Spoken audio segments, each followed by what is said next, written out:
मित्रांनो, ठरलं तर मग या मालिकेच्या आजच्या भागामध्ये आपण पाहणार आहोत. सुरुवातीला सायली किचनमध्ये काहीतरी काम करत असते आणि मग अर्जुन येतो आणि सायलीला बोलतो की तुम्हाला मी काही मदत करू का? पण सायली बोलते की नको, तुमची तब्येत अजून बरी नसेल, तुम्ही जाऊन आराम करा. अर्जुन बोलतो की मला आता एकदम बरं वाटते आणि तो फार आनंदित दिसत असतो. त्याला सायलीला काहीतरी कामामध्ये मदत करायची असते आणि तिच्याशी बोलायचं असतं. तो मग तिच्या आजूबाजूला लुडबुड करत असतो. आता मग त्या दोघांचं बोलणं चालू असताना घरचे सगळेजण तिथे येतात. अर्जुन खाली का आला असं त्याला सर्वजण विचारू लागतात. अश्विन बोलतो की दादा, अरे तू माझी परमिशन का नाही घेतली? तू सकाळचा डोस घेतलास का? अस्मिता बोलते की त्याच्या बायकोने त्याला काम करायला खाली बोलावलं असेल. पूर्णाजी पण आलेली असते. अर्जुन अश्विनला बोलतो की माझ्या बायकोने मला काल रात्री असा डोस दिलाय की मला आता पूर्णपणे बरं वाटत आहे.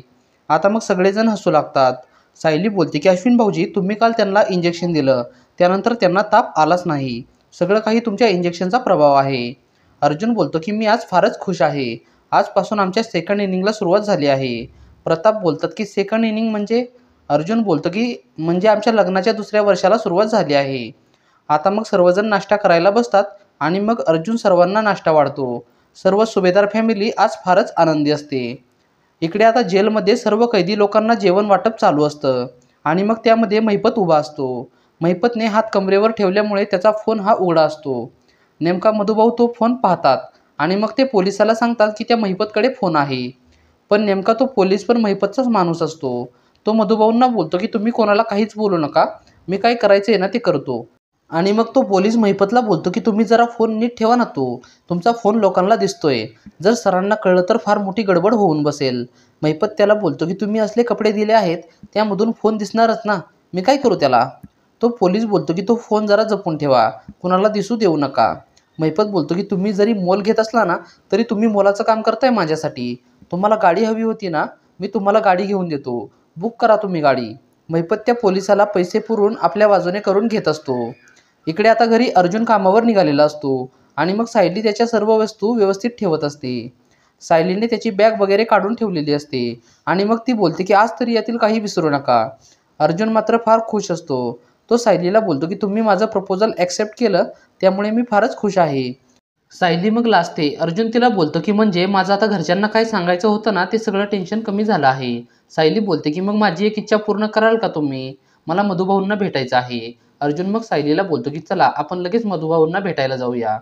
आता मग इकडे सायली आणि अर्जुन दोघे जण मधुभाऊंना भेटायला आल्यावर सायली मधुभाऊंच्या खुशीमध्ये शिरते. सायली फारच आनंदी असते आणि तिला पाहून मधुभाऊंना पण आनंद होतो. मधुभाऊ बोलतात की आज फारच खुश आहेस तू, मी कसा आहे हे विचारायच्या अगोदरच माझ्या खुशीमध्ये शिरलीस तू. हे सगळं कशामुळे झालंय मला माहीत आहे. जावई बापूंचं तुझ्यावर फार प्रेम आहे त्यामुळेच तुझी कळी खुललेली दिसत आहे. अर्जुनला मात्र आता फारच बरं वाटतं आणि सायलीला पण मनातून फार आनंद होतो. मधुभाऊ मग अर्जुनला सांगतात की त्या महिपतकडे मी मोबाईल बघितला. अर्जुन बोलतो की मग तुम्ही हे कोणाला सांगितलं का? मधुभाऊ बोलतात की हो, त्या पोलिसाला मी सांगितलं होतं. अर्जुन मग लगेच त्या पोलिसाकडे जातो आणि त्याला विचारतो की महिपतकडे मोबाईल होता ना, काय झालं त्याचं? तो पोलीस बोलतो की मी त्याची सर्व झडती घेतली पण मला मोबाईल कुठे सुद्धा सापडला नाही. आता मग अर्जुन बोलतो की तुम्ही नीट चेक केलं ना? तो पोलीस बोलतो की हो, मी नीट चेक केलं, कदाचित मधुभाऊ खोटं बोलत असतील. अर्जुन मग पोलिसावर रागवतो आणि बोलतो की मधुभाऊ कधीच खोटं बोलू शकत नाहीत. आता मग पोलीस बोलतो की चला मी तुमच्या समोरच चेक करतो. पण मग अर्जुन बोलतो की नको, कारण अर्जुन जर समोर गेला तर महिपतला डाऊट येणार असतो. अर्जुन मग मधुभाऊंकडे जातो आणि त्यांना बोलतो की इथून पुढे तुम्हाला जर काही डाऊट आला तर तुम्ही डायरेक्ट मला सांगा आणि त्या महिपतपासून थोडंसं सावध राहा. आता मग सायली आणि अर्जुन दोघेजण जेलमधून बाहेर येतात. बाहेर आल्यावर ते घरी निघणार असतात तर मग इतक्या चैतन्याचा फोन येतो आणि तो बोलतो की सायली 2-3 तासासाठी बाहेर गेली आहे, मी आता रूमची चांगलीच झडती घेतो. नक्कीच मला इथे काहीतरी सापडेलच, पण हे घर फारच मोठं आहे त्यामुळे थोडासा वेळ लागेल.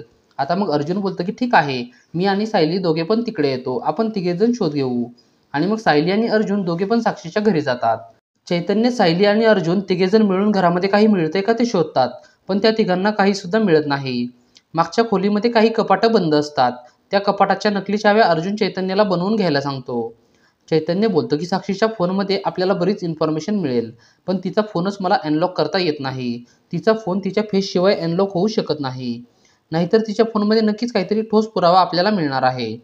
इतक्यात एपिसोड संपतो. मित्रांनो, आता पुढील भाग हा फारच मनोरंजक होणार आहे. पुढील भाग पाहण्यासाठी व्हिडिओला लाईक करा आणि चॅनेलला सबस्क्राईब करायला विसरू नका. धन्यवाद.